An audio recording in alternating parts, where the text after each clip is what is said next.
Hola, bienvenidos a este programa especial de Patria Bajo Asedio, en el que exploraremos un capítulo fundamental en nuestra historia, el Plan de Chiapa Libre. Estamos emocionados de tenerlos aquí para conmemorar su bicentenario y profundizar su significado para nuestra nación. Soy Eduardo López Bravo, su anfitrión de hoy, y les prometo que la próxima hora y media será una experiencia enriquecedora. Si esta es tu primera vez, te comento que Patria Bajo Asedio es el único programa especializado en abordar los acontecimientos de México en la época de la Antigua República, un periodo que ha pasado completamente desapercibido por el resto de los mexicanos y que por primera vez en 200 años estás a punto de conocer a todo color. Nuestro programa está disponible en todas las plataformas de podcast y arrancamos la primera temporada con el surgimiento de la Primera República Federal. Tenemos 8 episodios emitidos al aire y puedes consultarlos después de que acabe este programa. Brevemente les anticipo el tema de esta ocasión. El Plan de Chiapa Libre fue un evento histórico que protagonizaron los ayuntamientos de la provincia de Chiapas el 26 de octubre de 1823 y cuyas acciones posteriores implicaron la gestación de la frontera entre México y Guatemala de una forma insólita en la región. Esto ocurrió al margen de ese crucial año.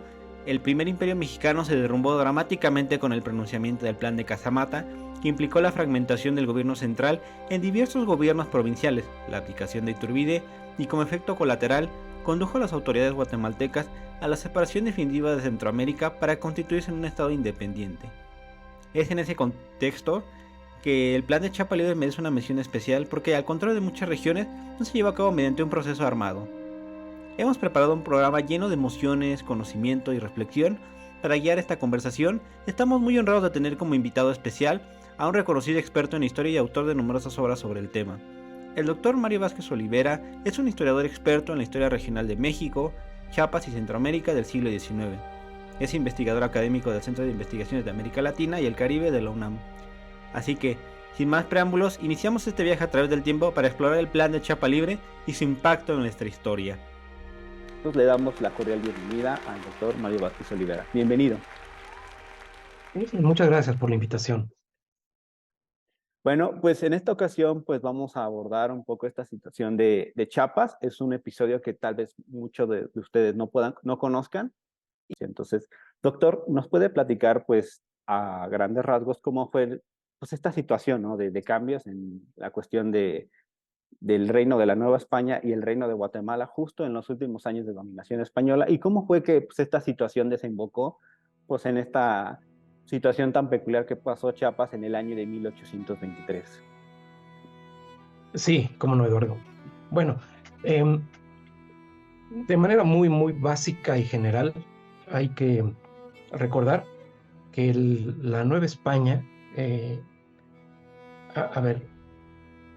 los dominios hispanos en el septentrión de América contemplaban diversas entidades político-administrativas.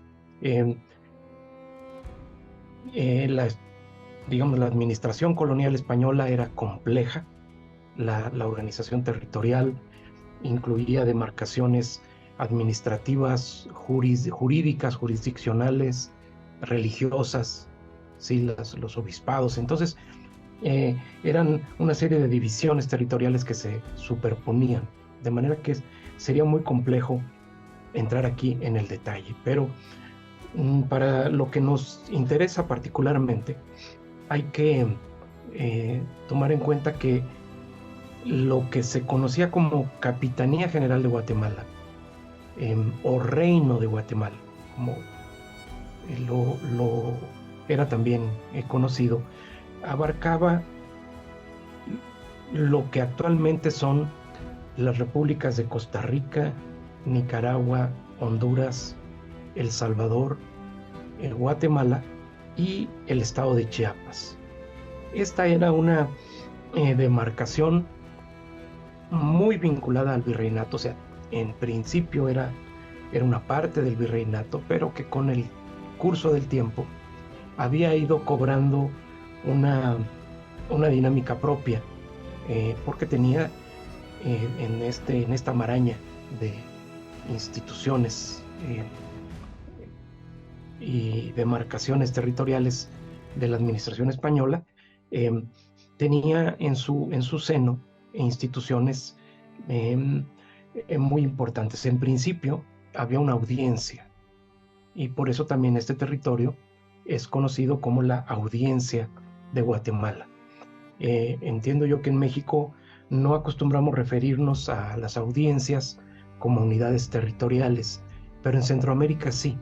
Los historiadores de Centroamérica hablan de su territorio, de este territorio que menciono, de manera un poco indistinta como Capitanía de Guatemala, Reino de Guatemala y Audiencia de Guatemala, para referirse a esta entidad. Eh, Hay detalles ahí, esta audiencia que funcionaba en Guatemala tenía, bueno, y la propia capitanía, el gobierno político y digamos, la demarcación militar que implicaba la capitanía, funcionaban en parte dependientes del virreinato, o concretamente del virrey de México, pero en muchas otras cosas no. Había otras cosas administrativas y judiciales en las que se entendían directamente con España.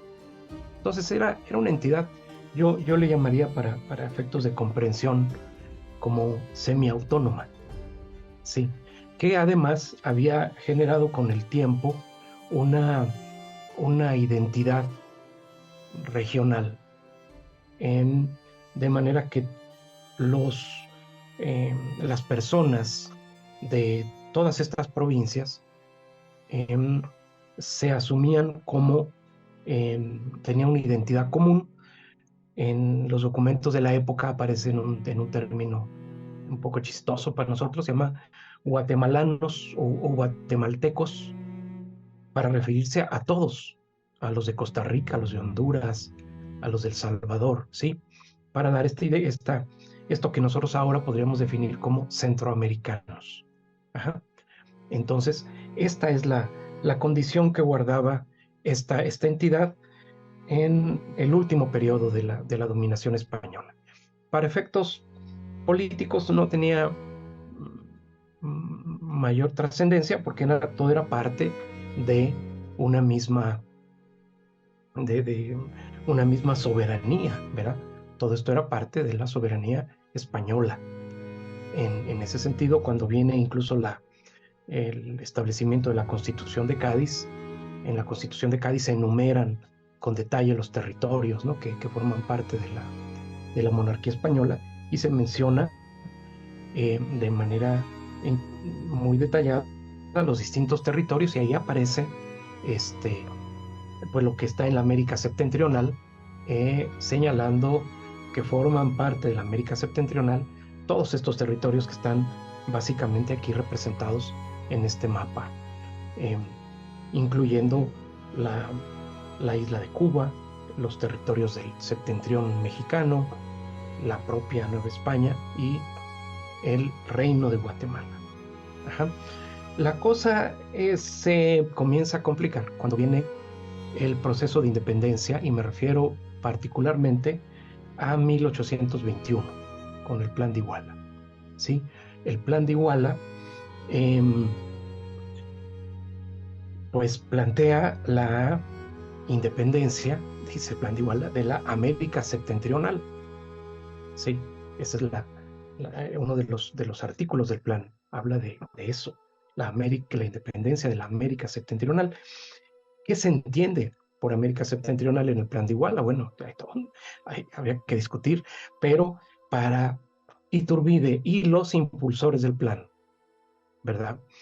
Era muy claro que América septentrional incluía todo el territorio novohispano, el septentrión incluido,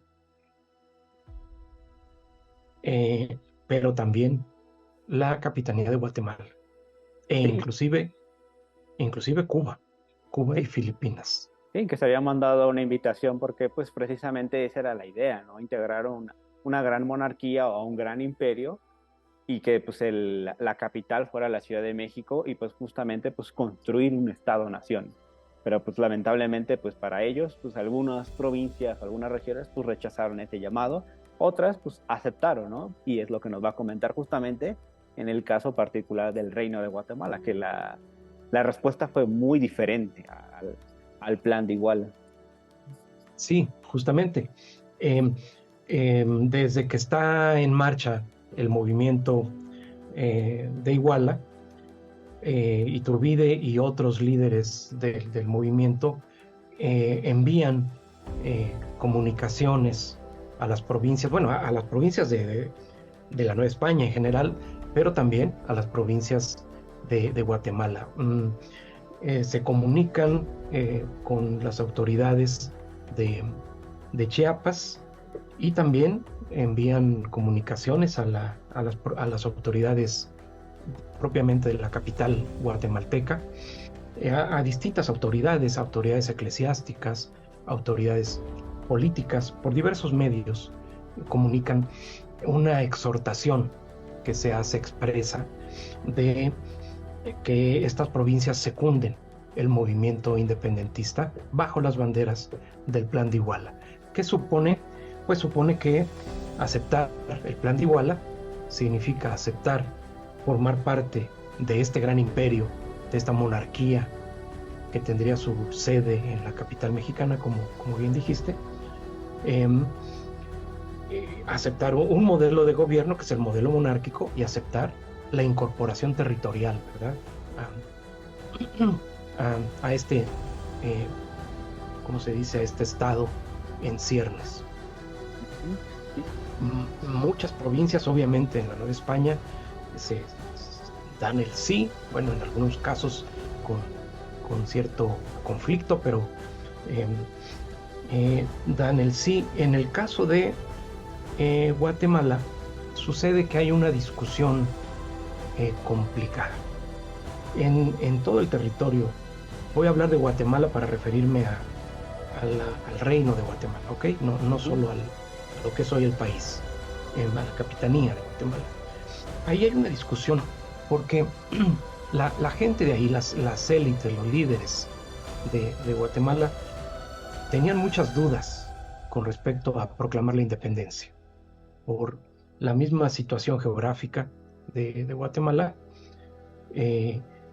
no había condiciones como muy favorables. La gente tenía temor a desprenderse de una condición que más o menos les daba cierta seguridad y garantía de que el orden social, político, económico se mantuviera estable.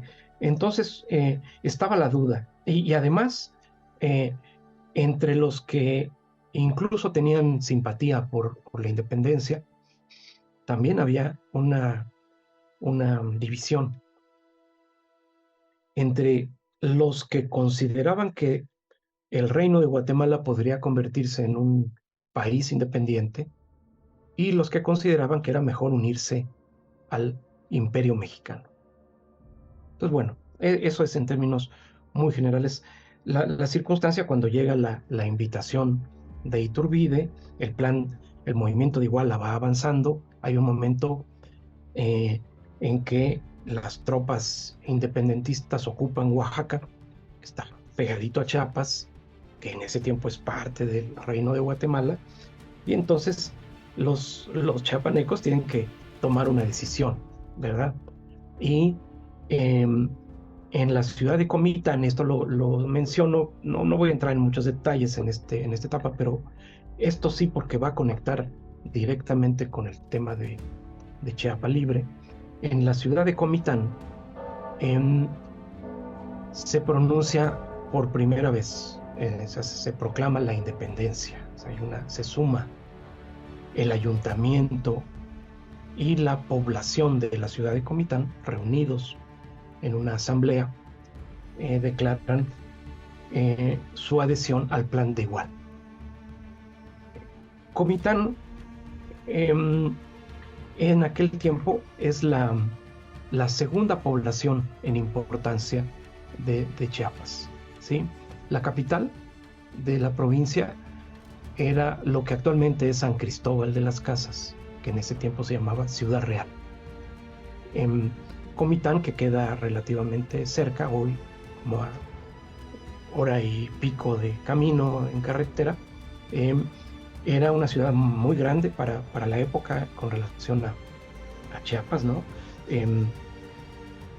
Y tenía una relevancia. Entonces, es muy interesante que aquí la declaración de esta primera declaración de independencia se hace en Comitán y no en la capital. Sí, este es un dato que hay que retener. Esta declaración es aplaudida, digamos, por la multitud.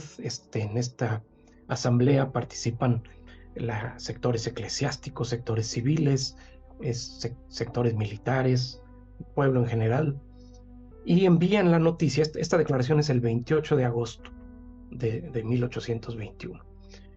Envían la comunicación, se recibe la noticia en la capital, la gente ahí dice, pues, ¿qué hacemos? Bueno, pues estamos de acuerdo. Entonces las autoridades de la capital también declaran la independencia, y luego de eso la declara la ciudad de Tuxtla, que actualmente es la capital de Chiapas, y que era ya una población importante. En ese tiempo era la villa de Tuxtla. Y sucesivamente, en pocos días, todos los ayuntamientos de la provincia, es decir, todas las autoridades de la provincia, secundan la independencia. Y Chiapas, a partir de ese momento, queda unida al Plan de Iguala, bueno, adherida al Plan de Iguala, y reconoce la autoridad del naciente Estado mexicano, que apenas está en formación. ¿Sale? Las noticias de Chiapas llegan a Guatemala poco después, y entonces las autoridades guatemaltecas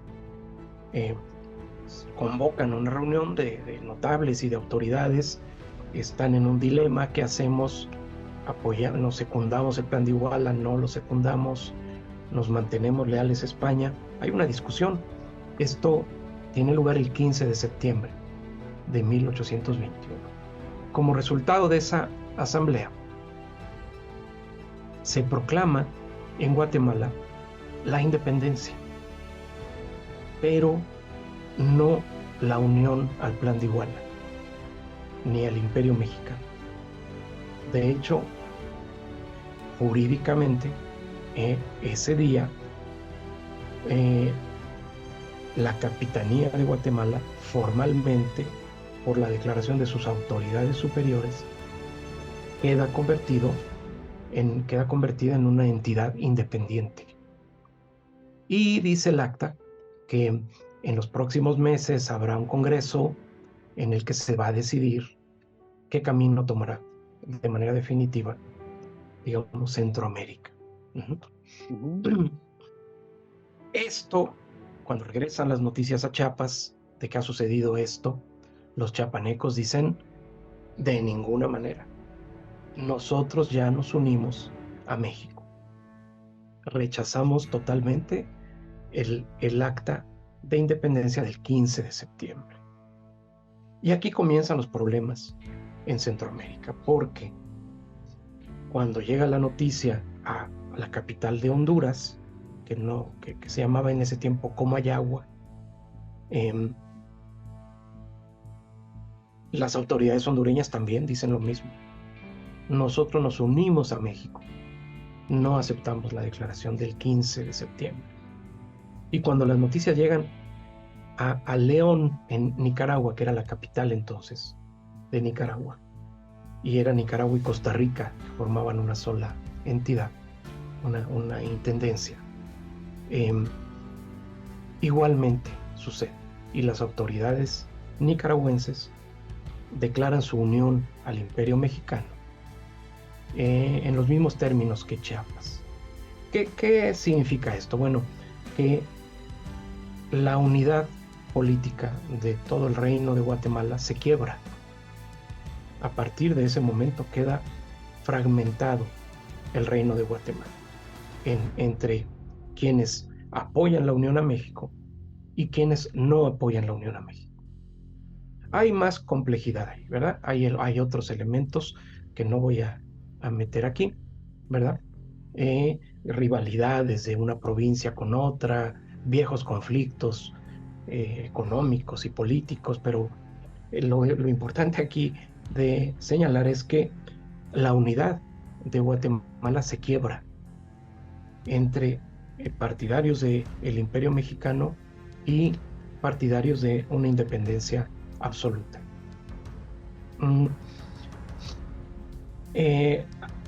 Al final, en medio de estos conflictos que se suceden y bajo presiones que ejerce el gobierno mexicano, las autoridades de la capital guatemalteca terminan aceptando la unión a México. En enero de 1822 se declara que toda lo que era el reino de Guatemala se incorpora al imperio mexicano.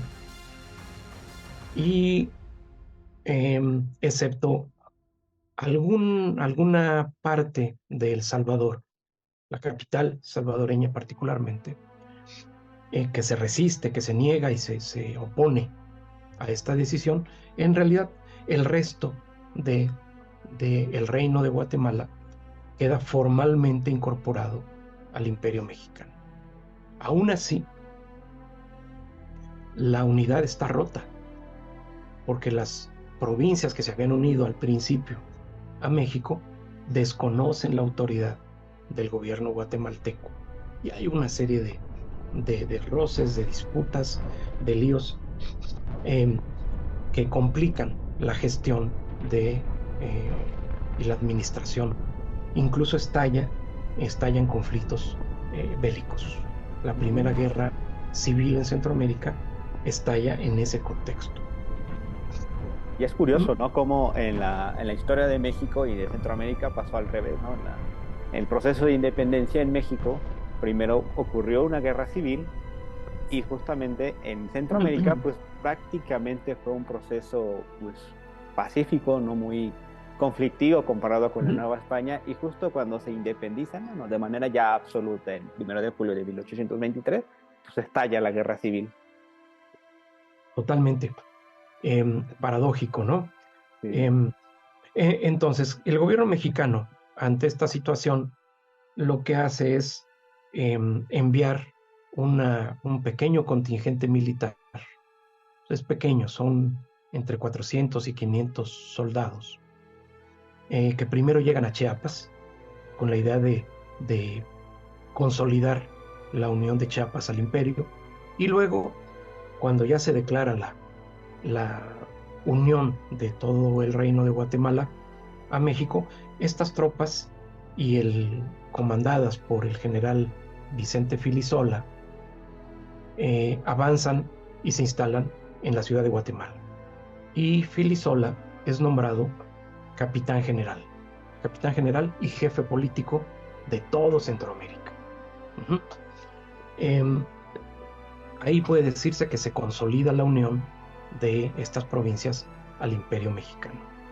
Y Filisola lleva a cabo ahí una gestión gubernativa muy interesante, procura restablecer la unidad, establece negociaciones con los opositores a la unión al imperio, con los salvadoreños de manera particular. Es este proceso del gobierno de Filisola. Y cuando llega 1823 suceden dos cosas muy cercanas en el tiempo. Iturbide, el gobierno iturbidista, está acosado internamente por sus opositores. Hay mucho cuestionamiento al gobierno de Iturbide después de que se proclama emperador. Hay un conflicto con el Congreso. Iturbide manda a la cárcel a un montón de diputados, ¿no? Algunos sí están conspirando contra Iturbide, otros no, que son inocentes, pero los manda a detener. Paréntesis del editor. Si quieren conocer por qué Agustín de Iturbide entró en conflicto con el primer Congreso Constituyente, les invitamos a que visiten el episodio número 1 de Patria bajo asedio, titulado El Plan de Veracruz. Les dejamos un pequeño fragmento para que lo puedan consultar al término de este episodio. Era el año de 1822. Pasados los festejos y repiques de campana por la coronación de Agustín de Iturbide como emperador de México, aquel domingo 21 de julio, el imperio tuvo que lidiar con varios problemas heredados de la sangrienta lucha y 10 años por la guerra de revolución de independencia. El panorama era el siguiente: la economía se hallaba destrozada, los caminos destruidos, el campo abandonado, las arcas nacionales vacías, las minas inundadas y el país no contaba con el reconocimiento diplomático de potencias europeas. En ese contexto, una de las primeras labores del emperador fue encomendar al primer Congreso Constituyente la redacción de una constitución acorde a los usos y costumbres de México, bajo la directriz de una monarquía constitucional moderada. Mientras tanto, la Constitución de Cádiz seguiría rigiendo el territorio en todo lo concerniente a lo que no contradijera al Plan de Iguala y los Tratados de Córdoba. La clase política pensaba que una vez resuelto el problema político, se podrían enfocar en atender a los demás problemas que aquejaban a la joven nación. Sin embargo, las relaciones hostiles entre el emperador contra el Congreso estuvieron presentes desde el principio, y llegaron a su punto más álgido cuando Iturbide decidió clausurarlo y encarcelar a sus miembros bajo la sospecha de una conspiración en su contra aquel 31 de octubre de 1822. El Congreso había estado en funciones 8 meses aproximadamente, y no había logrado su misión de redactar una nueva constitución. Ok, entonces, ahí en febrero de 1823, Iturbide le da la orden a Filisola de ocupar militarmente San Salvador, la capital salvadoreña, para eliminar a la resistencia de los rebeldes. Ellos son republicanos, ¿verdad? Y obviamente para Iturbide que exista una rebelión republicana es un problema. Ordena que Filisola los combata. Filisola cumple la orden, los derrota a los salvadoreños, ocupa la ciudad, los salvadoreños se rinden, y de esta manera podemos decir que se consuma o se completa la unión a México de todas estas provincias. Pero sucede que esto llega cuando el gobierno de Iturbide está en plena crisis, ¿sí? Porque en México también hay rebeliones. Eso ya lo has comentado tú en algún otro episodio, ¿no? Así es. Viene las distintas rebeliones, y la más importante, el plan de Casamata. Sí, que marca un antes y un después, y que precisamente cuando Filisola logra vencer a las fuerzas de Salvador, pues le llegan noticias, ¿no?, muy contradictorias entre la rebelión de Veracruz y la rebelión de Casamata, y de que no se sabe exactamente qué va a pasar. Pues para esa victoria que había logrado justamente para las fuerzas imperiales, pues se convierte en una victoria pírrica.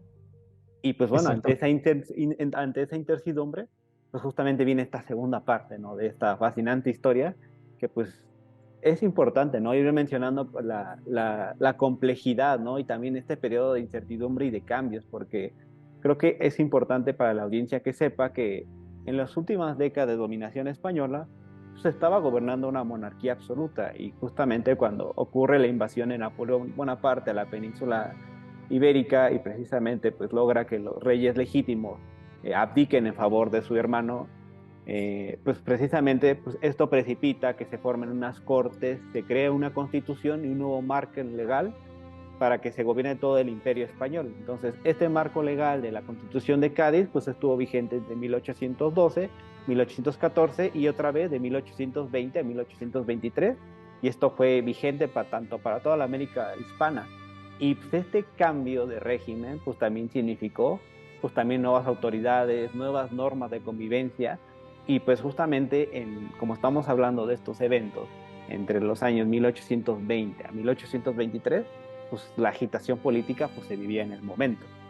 Y esto que estoy mencionando pues se vivió tanto como nos acaba de narrar en el Reino de Guatemala, como también en el interior del Imperio Mexicano. Y pues justamente pues esta situación entre si las provincias tienen que tener más poder, un poco más de autonomía con respecto a sus asuntos locales y administrativos, pues bueno, finalmente estalla con la rebelión de Casamata, que bueno, a grandes rasgos, como mencioné en el episodio 2 y que pueden revisar al final de esta conferencia. El plan de Casamata fue lanzado el 1 de febrero de 1823 por el coronel José Antonio de Chávarri y los generales Luis Cortázar y José María Lobato, quienes habían formado originalmente parte de las fuerzas imperiales enviadas a Veracruz. El plan de Casamata consistía en hacer un llamado a las provincias a desconocer al emperador, debido a su decisión de haber suprimido el Congreso el año anterior, por lo que estipulaba que a partir de ese momento, cada provincia podía declararse autónoma del gobierno central y hacerse cargo de sus propios asuntos en cuanto se creara un nuevo Congreso que decidiera la situación del país. Al día siguiente, la Diputación Provincial de Veracruz anunció su adhesión a la rebelión. La cuenta regresiva para el Imperio Mexicano había comenzado. Pues precisamente pues hacía un llamado a las provincias de tomar el poder de sus asuntos locales, en tanto que se convocaba a un nuevo Congreso, pero curiosamente el general José Antonio de Chávarri y los militares mencionaban que reconocían todavía la autoridad del emperador.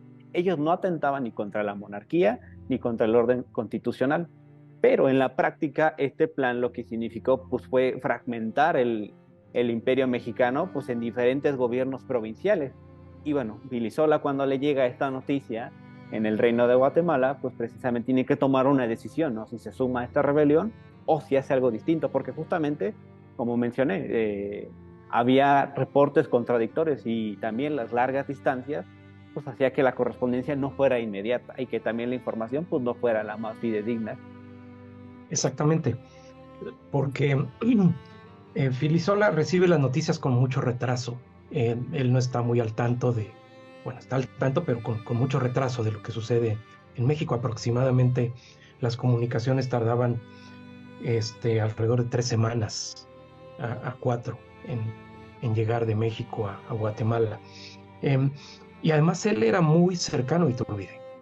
Él era había sido muy cercano durante las campañas de la guerra en la Nueva España, y era gente de confianza de Iturbide. Entonces él ve con mucho recelo el plan de Casamata, tanto así que en un momento él piensa incluso en permanecer en Centroamérica y separar Centroamérica de México, ¿verdad?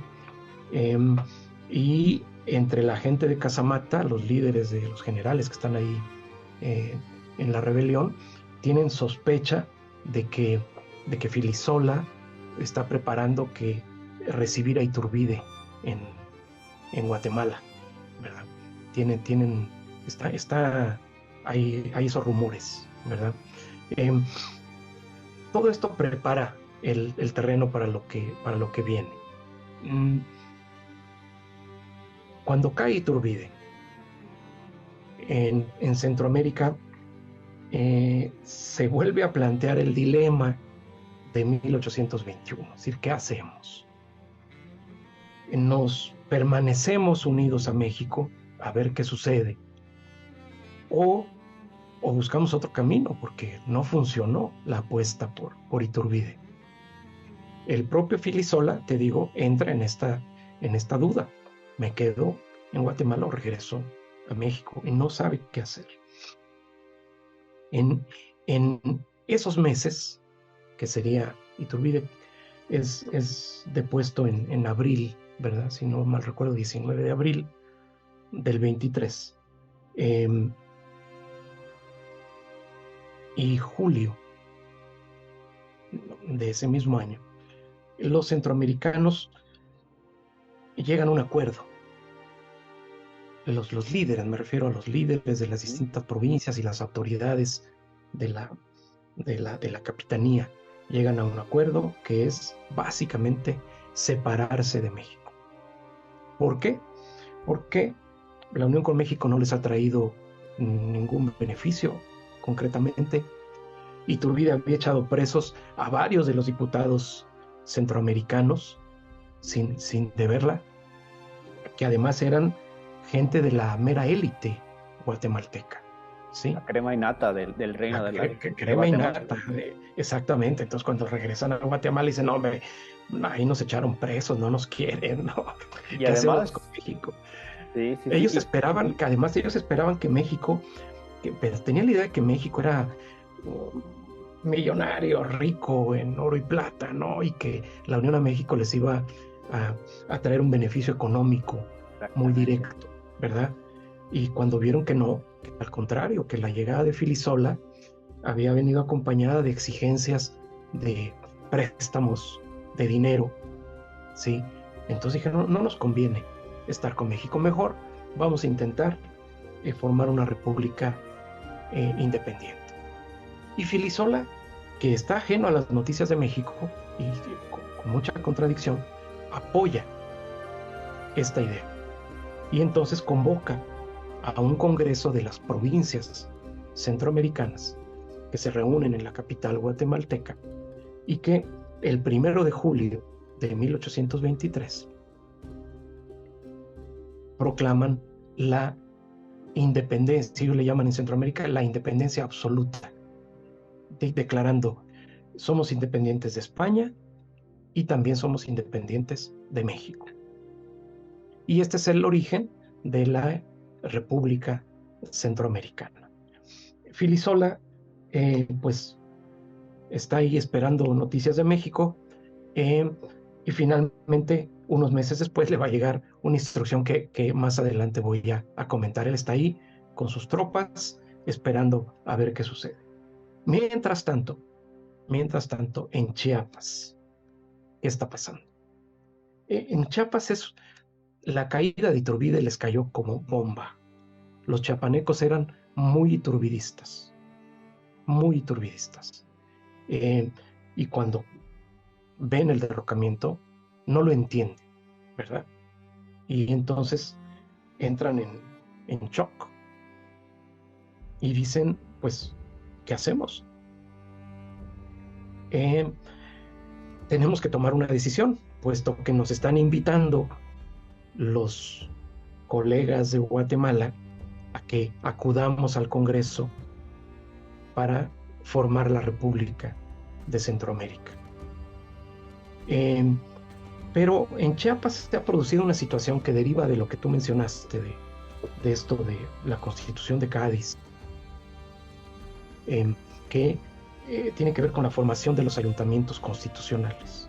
Fíjate, quiero señalar esto, es muy, muy importante. En Chiapas no hay un líder militar, no hay un gran caudillo, no hay una jefatura, ¿sí? Lo que sucede en ese momento en Chiapas es que la conducción política queda en manos de las autoridades de los ayuntamientos, que son pares, ¿sí me explico? Ni siquiera los militares que hay en Chiapas juegan un papel en esta conducción. Claro que pesa la opinión de los eclesiásticos, pesa la opinión de la gente más acaudalada, de los tesoreros, qué sé yo, ¿verdad? Pero quien tiene el mando en la provincia son los ayuntamientos, aunque existe una diputación provincial. Sí, la diputación provincial pinta muy poco y hay un jefe político, pero pinta muy poco. No sé exactamente por qué, o sería complicado de detallar para no entrar en este detallismo. Lo importante aquí es que quienes se consideran como investidos de la representación popular, con la capacidad política para tomar decisiones trascendentales. Aprovecho el paréntesis para mencionar que justamente el caso de Chiapas, poco antes del plan de Iguala, ya había ciertos indicios de autonomismo. Justamente las autoridades chiapanecas, pues creo que ya se habían acercado a las Cortes de Madrid para solicitar, pues hasta cierta forma, un poco más de autonomía con respecto a la capitanía guatemalteca. Cuando llega el plan de Iguala, pues creo que aprovechan esa oportunidad histórica pues para tanto romper con las autoridades guatemaltecas y pues ellos pues tomar el control de sus asuntos administrativos y locales Y pues justamente en esta otra coyuntura, ahora en 1823, pues se vuelve a presentar, ¿no? Esta situación de, pues, ¿qué vamos a hacer, no? A regresar otra vez a estar otra vez sujetos al poder de la antigua capital guatemalteca, ahora como República Federal de Centroamérica, o incorporarnos a México, que todavía no sabemos en qué se va a convertir, si va a continuar como una monarquía constitucional, si va a ser una república central, una república federal. En esos momentos no estaba muy claro. Sí, es muy importante esto que dices. No, los chapanejos habían acudido a la monarquía española pidiendo su separación de Guatemala directamente. Ellos querían unirse al virreinato de la Nueva España. Tenían sus razones de orden histórico, económico, político, pero la exigencia era ya planteada claramente desde 1820, ¿verdad? Y efectivamente, con el Plan de Iguala lo aprovechan para tratar de consumar este anhelo. Ahora, cuando cae Iturbide, incluso los que apoyaban la Unión a México entran en duda y dicen, caray, precisamente entre las dudas que hay es esto que mencionas. En ese momento en México se está discutiendo las características del nuevo orden, del nuevo régimen que vendría a suceder tras la caída de Iturbide al imperio, ¿sí? Entonces, no se sabe si va a haber monarquía, si va a haber república, si va a haber república federal. Y además está este contexto en todo México de una reivindicación de autonomías e incluso en algunos casos soberanías provinciales. Cada provincia quiere hacer valer su voz, su potestad, sus derechos, y reclaman en contra de cualquier cosa que se perciba como un gesto autoritario del centro, ¿verdad? Entonces, en el caso de Chiapas, ya aterrizando concretamente, ¿qué sucede? Pues que en junio del 23, ya caído Iturbide, dicen, tenemos que hacer una reunión de los representantes de cada uno de los distritos. Son 12 partidos o distritos de la provincia que sus representantes van a deliberar para ver si acuden al Congreso de Guatemala o si refrendan su unión a México, sea cual sea la forma de gobierno que se adopte. Y entonces la reunión es muy interesante porque cada quien, algunos de estos distritos se manifiestan claramente a favor de México, otros se manifiestan claramente en favor de Guatemala y otros van a decir, así están las actas, dice indiferente, o sea, o nos apegamos a lo que ustedes decidan, así, y cuando después de exponer sus argumentos cada uno en favor de una u otra opción, se llega a un momento de votación y la votación resulta empatada.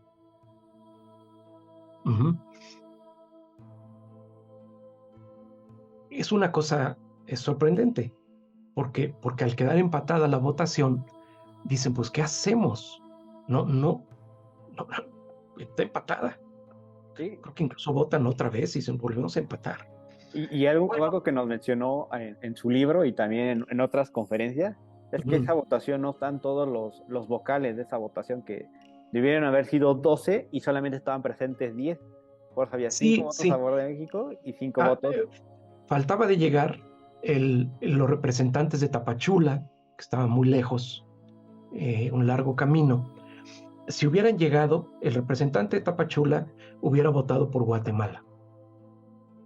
Y ahí se hubiera quedado por mayoría de votos Chiapas del lado guatemalteco, ¿verdad?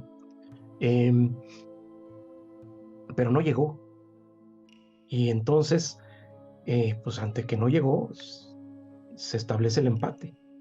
Y aunque llega unos días después, dicen, bueno, pues ya fue la votación, Sí, ya ni modo. ya ni modo.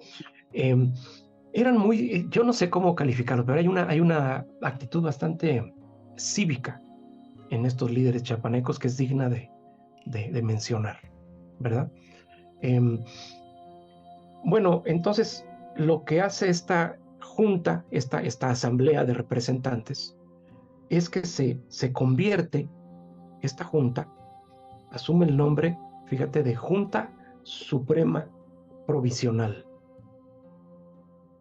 ¿Qué significa? Que asumen el gobierno de la provincia. Hacen a un lado a la diputación, así de plano. Diputación provincial, dejas de existir. Jefe político, te vamos a cambiar. Se asumen como los representantes legítimos de la voluntad de los chiapanecos, ¿sí? Y emiten un decreto que establece, se llama el decreto de bases, o así es conocido.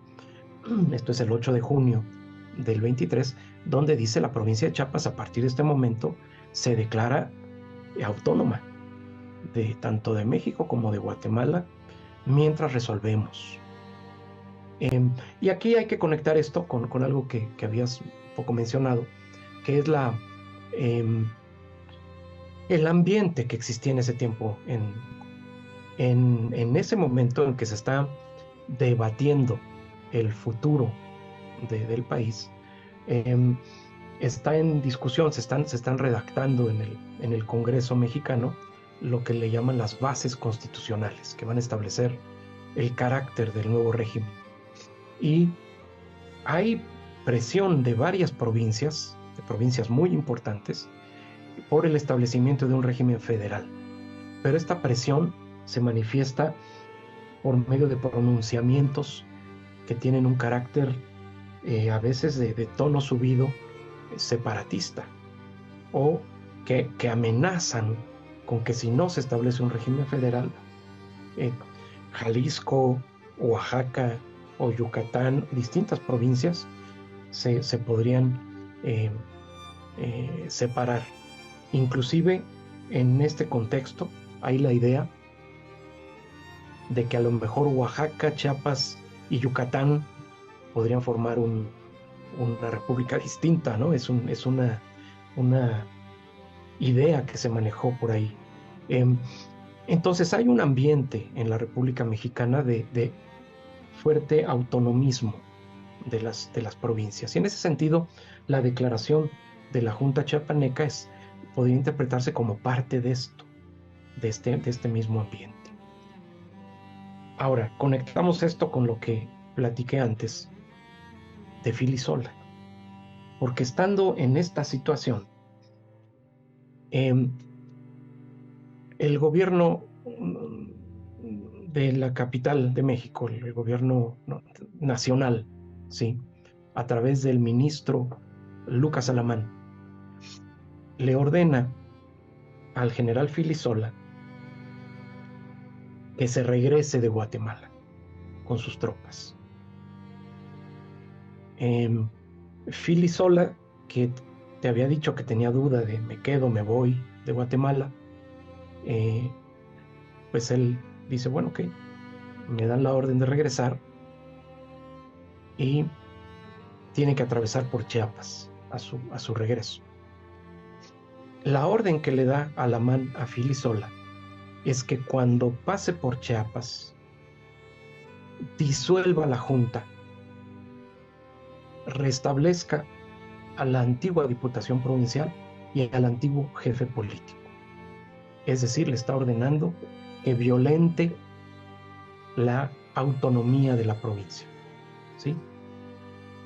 Y llega Filisola a Chiapas el 4 de septiembre, llega a la capital, lo que es ahora San Cristóbal de las Casas, convoca a la Junta y les dice, ¿saben qué, señores? Tengo órdenes de que se disuelva este cuerpo. Entonces los miembros de la Junta dicen, pues, bajo protesta, disolvemos la Junta y queda restablecido el orden anterior. ¿sale? Fue desde luego un gesto arbitrario, ¿verdad? Un gesto a todas luces arbitrario. Fíjate, antes, más o menos cuando Filisola está llevando a cabo esta acción, desde México le envían una contraorden. Le dicen, no, detente, no hagas eso. Sí, Eso que te mejor ordenamos, no lo hagas. actúa más pesadamente, pero lamentablemente no llega a esa contraorden. No le llega. Y porque en ese momento Oaxaca acaba de hacer un pronunciamiento así también de federalista. Para conocer a profundidad los acontecimientos del año de 1823, te recomendamos que visiten el episodio 3 de Patria bajo asedio al término de este programa. El Congreso, una vez reinstalado, quiso retomar sus labores de darle una constitución a la nación, pero el rechazo de su autoridad era generalizado y las diputaciones provinciales solo lo reconocían como un Congreso convocante. Con la abdicación de Iturbide, el Congreso creó el Supremo Poder Ejecutivo, que estaría conformado por 3 individuos: Guadalupe Victoria, Nicolás Bravo y Pedro Celestino Negrete, 2 antiguos insurgentes y un antiguo realista que representaban a las distintas provincias y buscaban persuadir a las diputaciones provinciales de volver a obedecer al gobierno nacional. Mientras la noticia del triunfo de la rebelión de Casamata se extendía a lo largo del territorio mexicano, un grupo de diputaciones provinciales exigieron implementar una forma de gobierno que garantizara su deseo de autonomía regional, el federalismo. Al mando de Guadalajara, las provincias de Mérida, Oaxaca y Zacatecas se declararon estados libres y soberanos, en un momento donde todavía no existía una república. La Diputación de Guadalajara, ahora haciéndose llamar Jalisco, fue la provincia más conflictiva contra el gobierno nacional. E incluso en Jalisco ya está la cosa que arde y el gobierno nacional incluso ha mandado tropas a poner orden en Jalisco, ¿no? Justamente Entonces, encabezadas por Nicolás Bravo y Pedro por Celestino Negrete, los 2 miembros del Supremo Poder Ejecutivo, para negociar desde un punto de fuerza pues su permanencia, ¿no? O su obediencia al gobierno central. claro. Y lo de Chiapas ya no se pudo evitar, digamos que fue una metida de pata del gobierno del Poder Ejecutivo. Y aquí viene lo del plan de Chiapas Libre, finalmente. Todo esto es necesario para explicarlo, porque sin todo esto anterior no se podría entender qué sucede. Filisola se retira de Chiapas, pero deja ahí una guarnición al mando de uno de sus subalternos, el coronel Felipe Codallos. Obviamente la disolución de la Junta ha causado mucha molestia a los ayuntamientos chiapanecos, ¿sí? Que dicen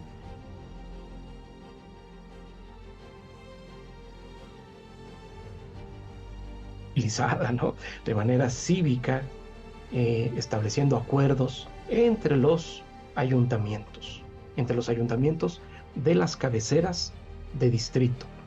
Ese era el pacto en Chiapas. Y ante el acto arbitrario, lo que hacen, fíjate de nuevo, la gente de Comitán, por eso la importancia de referir en un inicio Comitán, la gente de Comitán, los líderes comitecos, que ahí hay sacerdotes, hay gente civil y también hay militares, comienzan a fraguar un contragolpe, y para eso se cartean con la gente de Tuxtla y con gente de otras cabeceras de la provincia.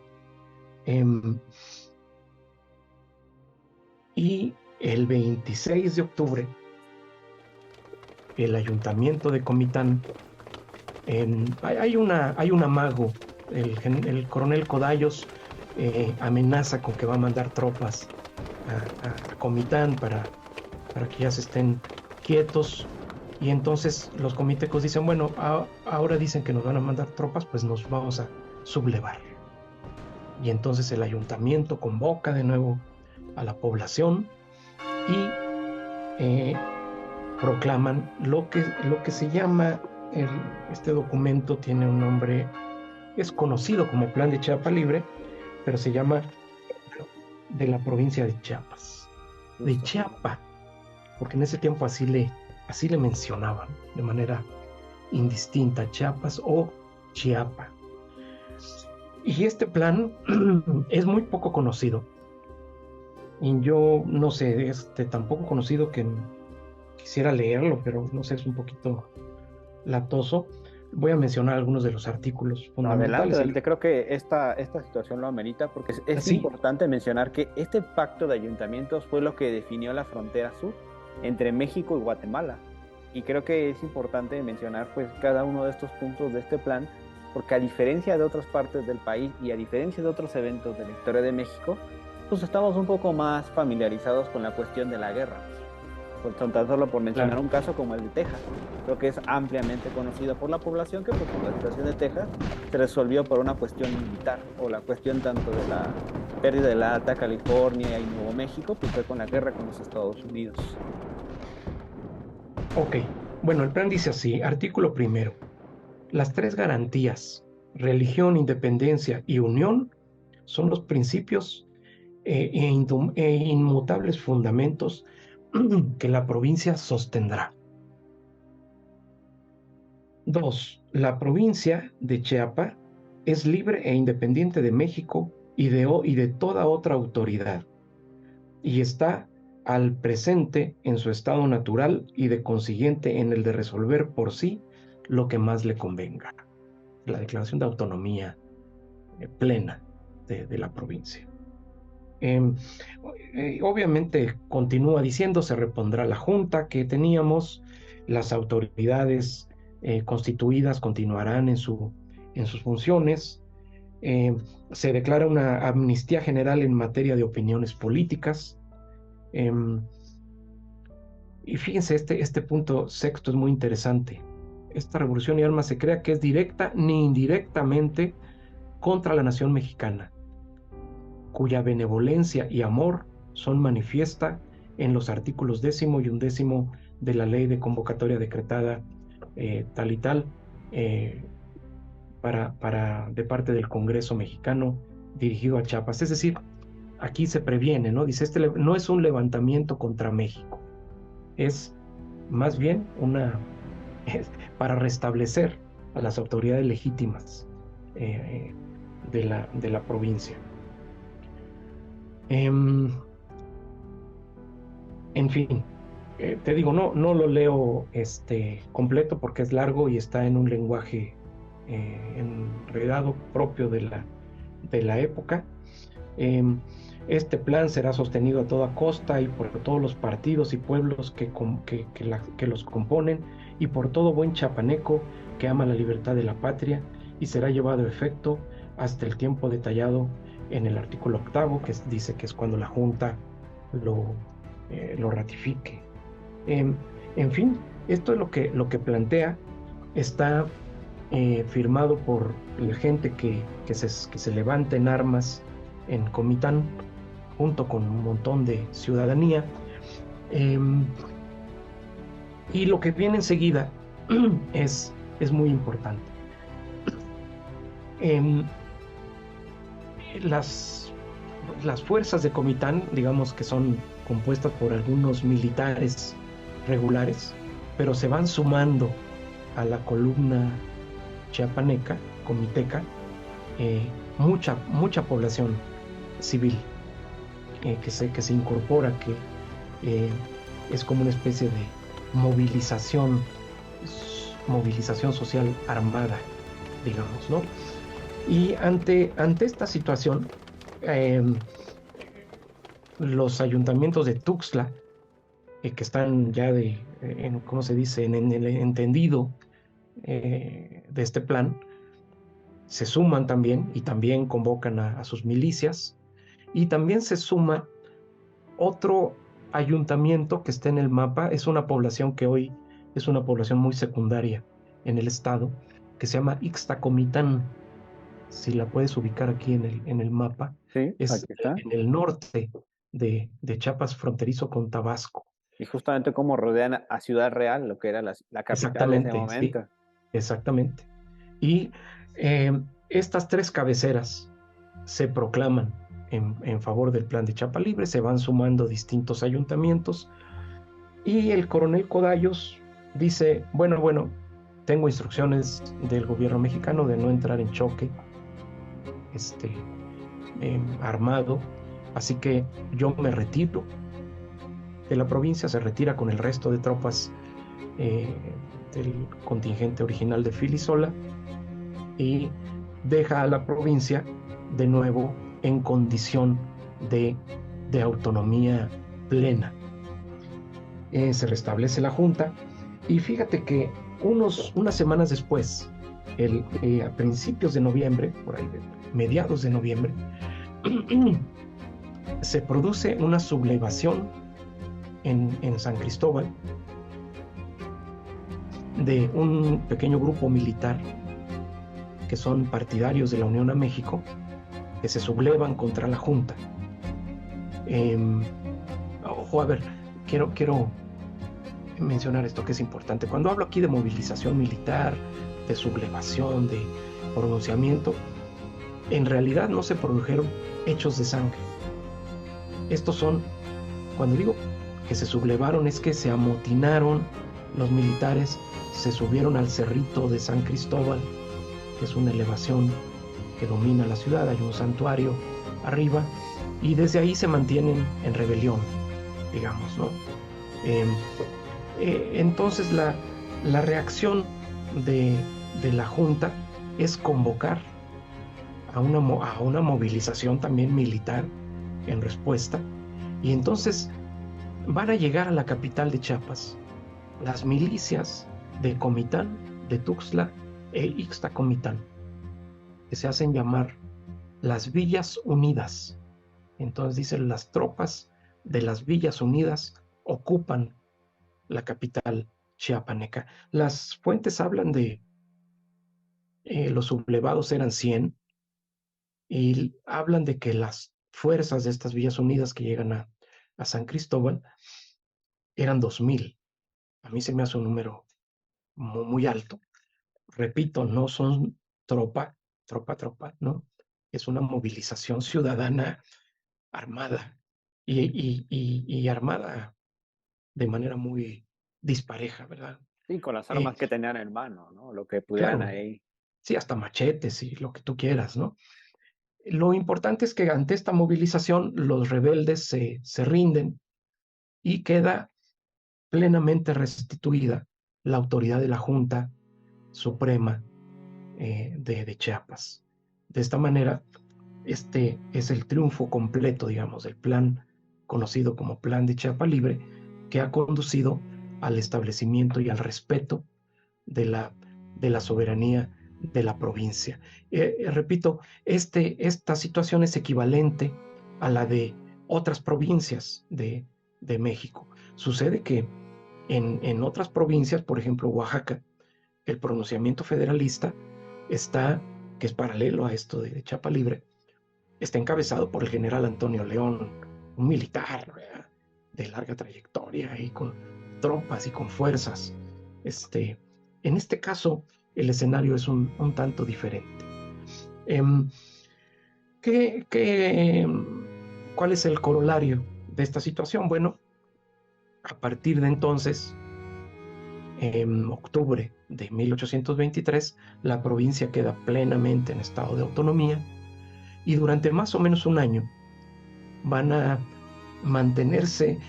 se va a mantener esta situación y dentro de la Junta continúan las discusiones sobre qué camino tomar. No puede quedar la provincia autónoma de manera indefinida. Y tiene que llegar un momento en que opten por incorporarse a una u otra república. En ese lapso, en los dos países ya se ha definido el carácter del nuevo régimen, y en ambos casos, tanto en México como en Centroamérica, se ha optado por el sistema federal, de manera que la incorporación de Chiapas a una u otra república sería en condición precisamente de Estado libre y soberano. Em, lo menciono no para entrar en el detalle, como hemos pensado que el próximo año se conmemora el bicentenario de la incorporación de Chiapas a México, lo menciono como un adelanto, ¿verdad? Como nos acaba de mencionar, pues este momento tan crucial con el plan de Chiapa Libre y justamente en estas condiciones donde ya queda claro cuál es el rumbo que va a tomar tanto México como Centroamérica, pues Chiapa toma una decisión muy importante que no solo definió el rumbo de la región, sino pues también de todo el subcontinente norteamericano, porque aquí hay unos datos muy, muy importantes que hay que mencionar en la región de Chiapas. Sí, em, es todo un año prácticamente en que eh, más de un año de que Chiapas permanece en esta condición de autonomía. Es un caso único, no hay otro caso. En la República Mexicana no sucede, en Centroamérica tampoco sucede. Es un caso único de que una provincia se autogobierne por año y medio, un gobierno además que no está centralizado te decía yo, en un liderazgo militar o unipersonal, sino está gobernado por una junta de representantes de electos en los distintos distritos. O sea, hoy le llamaríamos una representación ciudadana democráticamente electa. Es un proceso muy interesante que tiene un montón de aristas que se pueden, en las que se puede profundizar en otra ocasión, cuando se hable precisamente de la decisión de unirse a México que adopta la Junta, y hay que entender por qué deciden esto, qué argumentos había de un lado, qué argumentos había del otro, y cómo fue el mecanismo finalmente que permitió o que condujo a la incorporación a México. Pero para hacer este cuento corto, con base en un conteo de votos de los pueblos, pero de una manera muy particular que habrá que detallar posteriormente, el 14 de septiembre la Junta decreta la incorporación de Chiapas a la República Mexicana. Por eso el 14 de septiembre en Chiapas es un día de conmemoración. Como bien has dicho, hay que situar este acontecimiento en su trascendencia. Primero, ubicarlo en este contexto de la formación de la República Federal de México. Todos estos acontecimientos que hemos aquí descrito de manera apretada y rápida son parte bien importante de la conformación de la Federación Mexicana.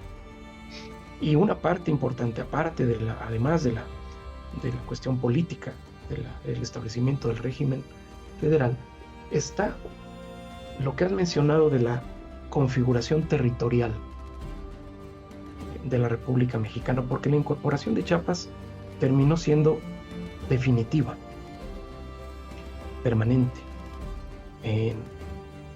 Imaginémonos, acostumbro decirle yo a estudiantes cuando expongo este tema, imaginémonos el mapa de la República Mexicana sin Chiapas, ¿no? Ni nos lo podemos imaginar. Hay que hacer un esfuerzo. Es muy importante el territorio chiapaneco por motivos estratégicos, de control de una región muy importante de lo que era el sureste de la Nueva España, ¿sí? A la larga, además, resultó que Chiapas era un territorio con inmensos recursos naturales, de modo que inmensos recursos forestales, hídricos, tierra agrícola,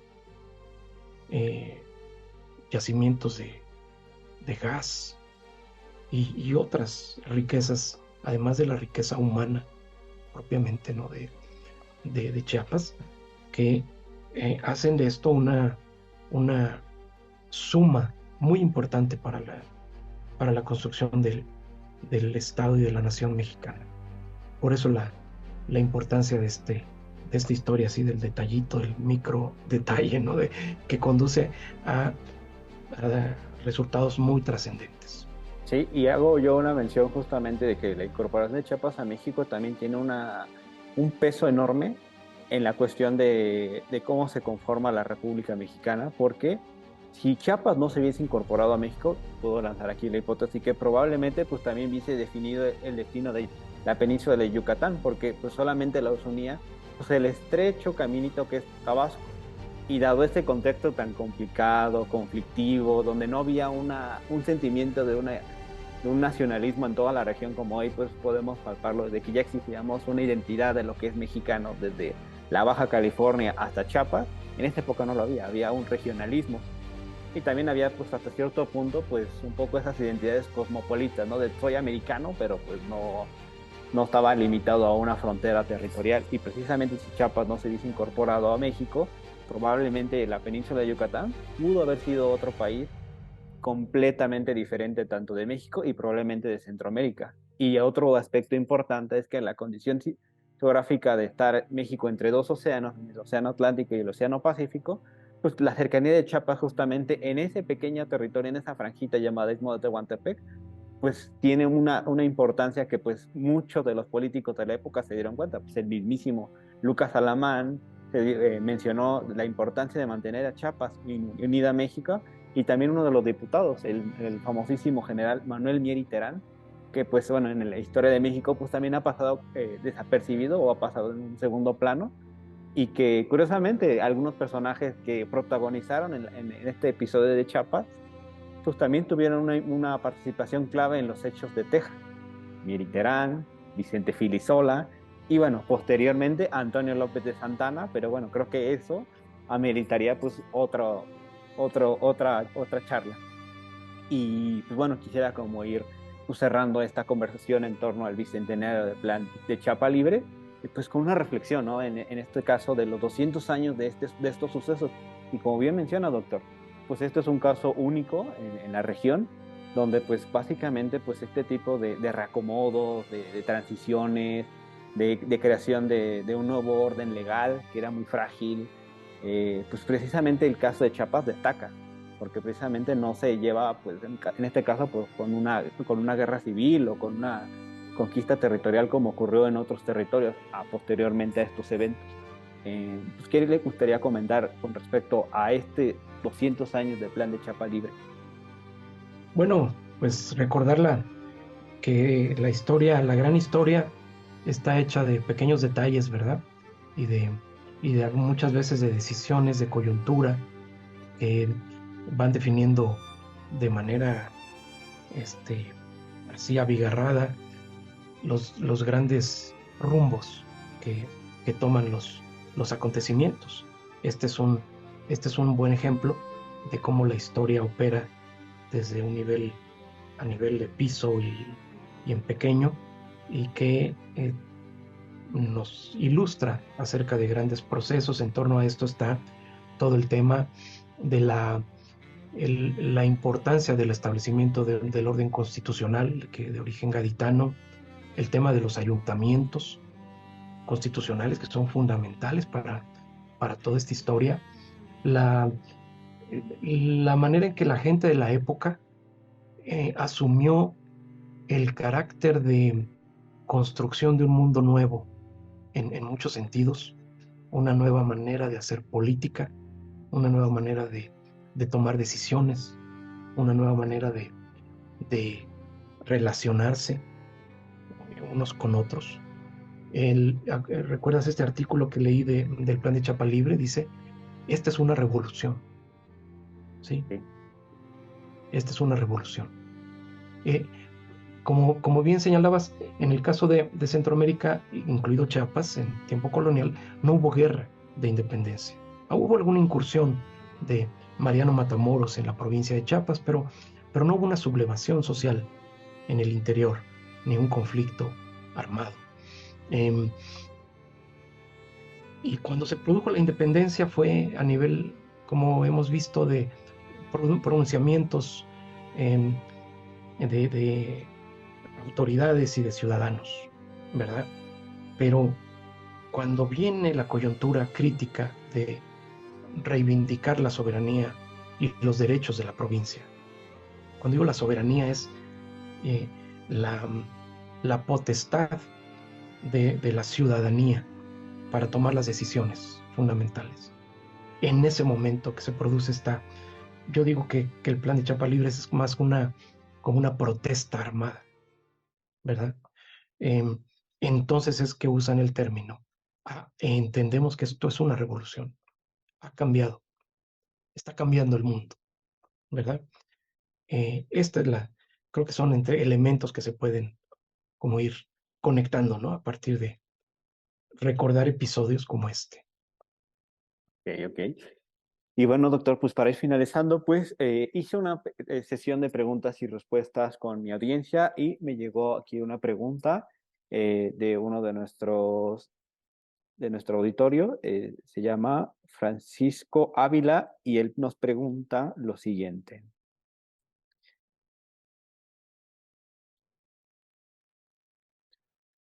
Doctor, ¿por qué Guatemala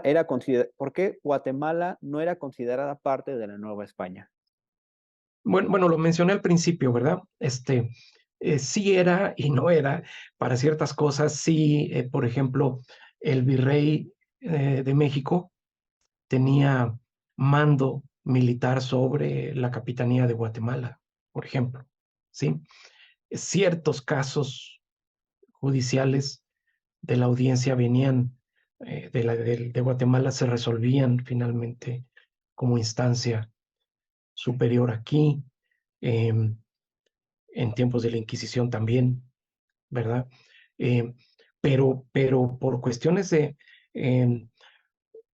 de administración, quizá de vinculación directa entre los, las autoridades de la audiencia de Guatemala y la capitanía, que tenían también vínculos directos con España, se consideraba, como dije, una, una provincia, o una entidad, no provincia, una entidad eh, llamémosle semi-autónoma, ¿verdad? Semi-autónoma, que había logrado adquirir una identidad eh, propia de alguna manera, ¿no? Al igual que otras provincias de la Nueva España, ¿verdad? Tanto como Jalisco, como Yucatán, qué sé yo, ¿no? Pero esta ambigüedad ciertamente está presente en toda esta coyuntura. ¿Ok? Y yo le quiero hacer una pregunta con respecto un poco a este tema. ¿Qué fue lo que lo motivó, qué fue lo que lo orilló a pues, especializarte, en este caso, a la historia de Chiapas, de Centroamérica, de México, y pues llegar a este tema, ¿no? Hasta llegar a escribir estas dos obras fundamentales, ¿no? Que yo considero tanto Chiapas mexicana como el Imperio Mexicano y el Reino de Guatemala. ¿Qué fue lo que lo motivó? Uy, pues tiene que ver con historia personal, ¿no? Yo pasé una parte de mi infancia en Chiapas, precisamente en San Cristóbal. Em, mi mamá vivió allá muchos años, mis hermanas, es decir, hay una vinculación ahí, personal. Y, y también estuve viviendo en Centroamérica, conocí bien Centroamérica y cuando decidí hacer mi investigación o dedicarme a la investigación histórica, pues encontré que era un tema, la independencia, un tema que vinculaba México con Centroamérica y Chiapas, además, ¿no? Era como, pues para mí algo muy natural de, de tener este tema, de trabajar este tema, que además presentaba muchos desafíos como para un historiador, ¿no? Era un tema en, al que la historiografía mexicana le había prestado muy poca atención. No era un tema conocido, no era un tema de interés, no figuraba ni en los grandes libros de historia, ni en los libros de texto, ni en la síntesis. Eh, Así que dije, bueno, este es un campo bastante abierto para investigación. Eso podría decirte. Gracias, doctor. No, pues me queda pues agradecerle nuevamente por su tiempo, por esta charla, por este momento histórico que nos toca pues recordar y conmemorar este plan de Chiapa Libre a sus 200 años y pues recordarle al público que pues nos puede seguir, en este caso, a las redes sociales de Patria Bajo Asedio como @Patria Mexicana, pues, en nuestras redes sociales de Facebook, X, o bueno, antes Twitter, Instagram, y ahora estamos en TikTok, y pues esperemos que este ejercicio pues levante el ánimo de las personas, genere interés, y pues también reivindiquemos este tipo de episodios que aparentemente pues han quedado olvidados en la historia de México y que vale la pena pues mirarlos con otra óptica, ver un poco la sutileza de cada uno de estos periodos de cambio, de contradicciones, de rupturas, de incertidumbre. Y pues, doctor, no sé cómo, no sé si le gustaría pues, dar unas palabras finales. Bueno, agradecerte este espacio para compartir un poco de mi trabajo, felicitarte por la labor que realizas en la divulgación de la historia de México. Muchas gracias, doctor, y nos estamos viendo. Saludos. Como hemos aprendido a lo largo de esta historia, la situación de Chiapas no fue sencilla ante un contexto cambiante e incierto, donde los efectos de la Constitución de Cádiz fueron clave en otorgarle el poder a los ayuntamientos, pero también en contribuir a la fragmentación del Imperio mexicano. Para ahondar más en el tema, recomendamos leer al doctor Mario Vázquez Olivera, que explica a profundidad las razones del fracaso de la Unión de Centroamérica con México, tratando de conciliar una mirada crítica alejada de narrativas nacionalistas. Los libros que recomendamos son El Imperio Mexicano y el Reino de Guatemala y Chiapas Mexicana, la gestación de la frontera entre México y Guatemala durante la primera mitad del siglo XIX. Esta fue la historia de la anexión de Chiapas a la Federación Mexicana. ¿Conocías sobre este evento? ¿Cómo piensas conmemorar los 200 años de este suceso? ¿Qué hubiera pasado si Chiapas hubiera permanecido con Centroamérica? ¿Piensas que debí mencionar algo? Escríbelo en la caja de comentarios para discutirla. Recuerda que si te gusta este programa y te gusta la historia de México, no olvides suscribirte, que más temas relacionados a la Primera República Federal voy a estar comentando. Gracias por escuchar. Nos vemos en la próxima batalla. Esto fue Patria Bajo Asedio.